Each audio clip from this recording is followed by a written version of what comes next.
시청자 여러분 안녕하십니까. 경인주민 2017 우리의 선택은 진행을 맡은 홍원기입니다.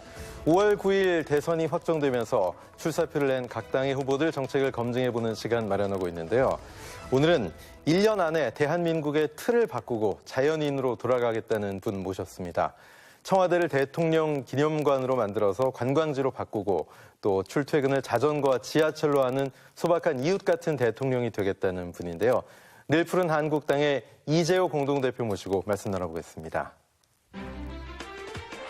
민중당 사무총장 15대를 시작으로 19대까지 5선의 국회의원, 한나라당 최고위원, 국민권익위원회 위원장, 이명박 정부의 대한민국 특임 장관을 거쳐 가슴 뛰는 대한민국, 더 나은 대한민국을 위해 대선 주자로 나선 이재호 늘 푸른 한국당 공동대표는 5번의 감옥 생활로 10년 세월을 감옥에서 보내며 대한민국 민주주의를 위해 청춘을 바치기도 했다. 그래서 제가 1년 안에 개헌하겠다는 게 권력을 잇는 만큼 책임을 분명히 해야 되잖아요. 그러니까 대통령 이제 남북이 분단되어 있으니까 대통령을 뽑아야 되는데 국민이 외교나 통일이나 국방이나 이런 문제만 책임을 지고 권한을 나라 안에 모든 권한의 책임은 내각이 책임을 져야 해요. 왜 내각은 잘못하면 수시로 국회에서 바꾸면 되잖아요. 이건 내각이 아무리 잘못해도 대통령이 내각을 임명하고 있는 이상은 내각을 국민이 마음대로 교체할 수가 없잖아요.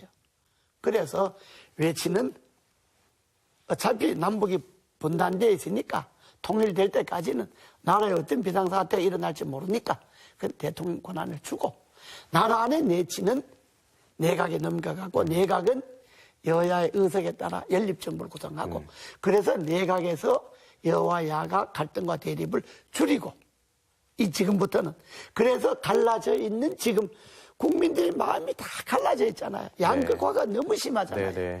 계층 간의 이념 간에 너무 심하잖아요. 이걸 아우를 수 있는 그런 제도와 틀을 만들어 놓고 그러려면 행정구역도 그렇잖아요. 지금 중앙정부 광역 기초 3단계로 되어 있잖아요. 기초라고 하는 것이 인구 3만짜리가 있는가 하면 인구 50만 이상이 15개의 기초가 있습니다. 인구 2만짜리 기초자치단체가 있는데 인구 100만짜리 기초자치단체가 있습니다. 이렇게 하면 안 되고 행정구역도 중앙과 광역 2단계로 줄이고 또 광역은 인구 한 100만 명 정도가 광역시로 하는 그것을 전국에 50개 광역시로 만들어 갖고 한 광역시에 국회의원 4명 중대선거를 뽑아서 200명을 하고 그 광역시 안에 있는 기초자치단체는 없애고 그 선거를 하지 말고 그냥 광역시장과 광역의회만 선거하고 어차피 앞으로 7, 8년 지나면 지금 있는 기초자치단체가 3만 이하, 2만 이하는 기초기능이 없어집니다. 인구가 자꾸 줄지 않습니까? 그러니 지금쯤 중앙과 광역 2단계로 행정단계를 줄이고 광역만 자치기능을 주고 그 안에 기초는 준자치단체로 행정기능만 주고 해서 재정적 낭비를 좀 줄이고 이렇게 나라 틀을 바꾸면 경제구조가 바꿔질 수가 있지 않습니까? 경제구조가.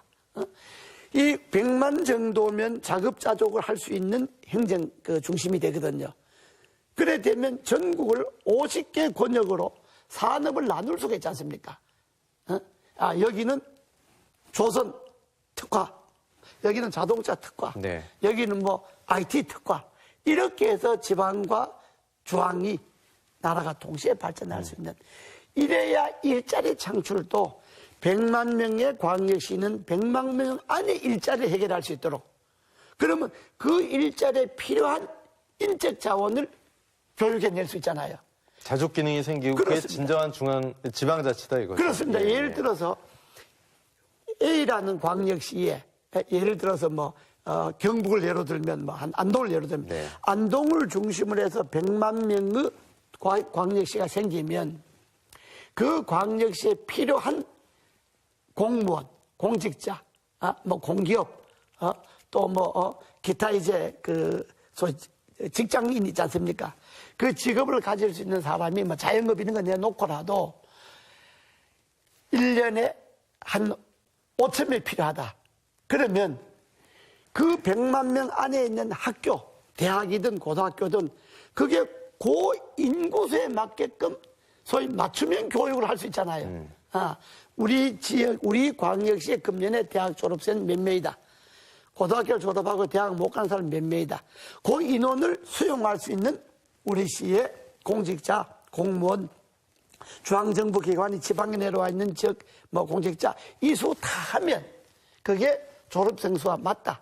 이렇게 하면 전체적으로 인구가 광역시 중심으로 작업을 하게 되면 지금처럼 내가 젊은 사람들 일자리가 줄어들거나 실업자가 많이 나거나 할 이유가 없죠. 계산이 서는 거네요. 그렇죠. 이렇게 나라의 틀을 좀 바꾸자. 지금까지 나라의 틀을 권력 중심으로 제왕적 권력 중심으로 이렇게 왔으니까 그래갖고 박근혜 사태가 났으니까 대통령이 탄핵받아 파면당하는 지경까지 이르렀으니까 그것도 뭐 멀쩡합니까? 뭐 최순실인가 뭔가 진짜 그 아줌마인데 이게 놀아난 것 아닙니까?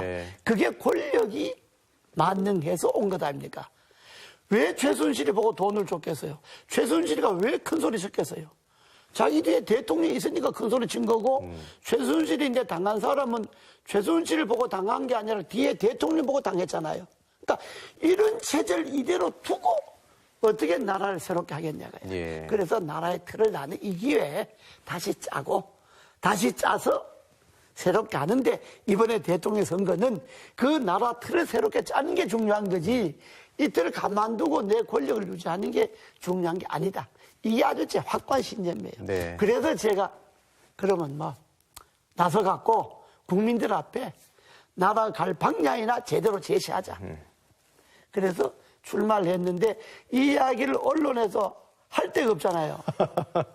맨날 사람 모아놓고 전국을 다니면서 이야기하지만은 내 말을 듣는 사람은요 과장이 아니고 100% 이죠.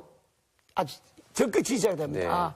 그 다음에 뭐 언론에서 이조가 강한 사람이다 뭐 이런 소리만 했는데 무슨 뭐 이명박 정권의 2인자도 어떻다 이런 소리만 했는데 와서 들어보니까 그게 아니니까 무조건 이재호가 한번 1년 동안 나라 바꿔놓고 그만둔다니까 이번엔 나라 한번 이재호한테 맡겨보자 이렇게 나가는데 내가 전국을 어떻게 다 돌아다닙니까 구석구석에 어차피 언론이 도와줘야 되는데 나는 OBS가 좀 전국적으로 방송이 좀 잘 나갔으면 좋겠어요.